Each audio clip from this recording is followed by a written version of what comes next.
രണ്ട് വ്യക്തികളും, ഇവിടെ നിനവയിൽ തോബിത്തും മേദിയായിൽ സാറായും, രണ്ട് സ്ഥലങ്ങളിൽ രണ്ടുപേരും മനുഷ്യരാൽ അധിക്ഷേപിക്കപ്പെട്ട സമയത്ത്, സാറായാണെങ്കിൽ തൂങ്ങിമരിച്ചാലോ എന്ന് പോലും തോന്നിയ സമയത്ത്, തോബിത്താണെങ്കിൽ തൻ്റെ മരണത്തിനു വേണ്ടി ആഗ്രഹിച്ച് മരിച്ചാൽ മതി എന്ന് ചിന്തിച്ച സമയത്ത് രണ്ടുപേരും തങ്ങളുടെ ജീവിതത്തിൻ്റെ പരിഹാരം കണ്ടെത്തുന്നത് പ്രാർത്ഥനയിലാണ്.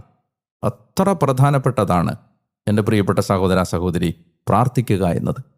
പ്രാർത്ഥനയാണ് ദൂതന്മാരെ നമ്മുടെ ജീവിതത്തിലേക്ക് അയക്കാൻ ഇടയാക്കുന്നത്.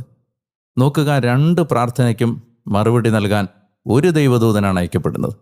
രണ്ടുപേരുടെയും അധിക്ഷേപങ്ങൾക്കും അവർ കടന്നുപോയ അപമാനത്തിനും മറുപടി നൽകാൻ റഫായേൽ എന്ന ഒരു മാലാഖ അയക്കപ്പെട്ടു.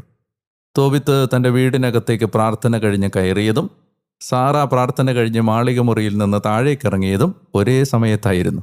എത്ര മനോഹരമായ ഒരു സൂചനയാണ്!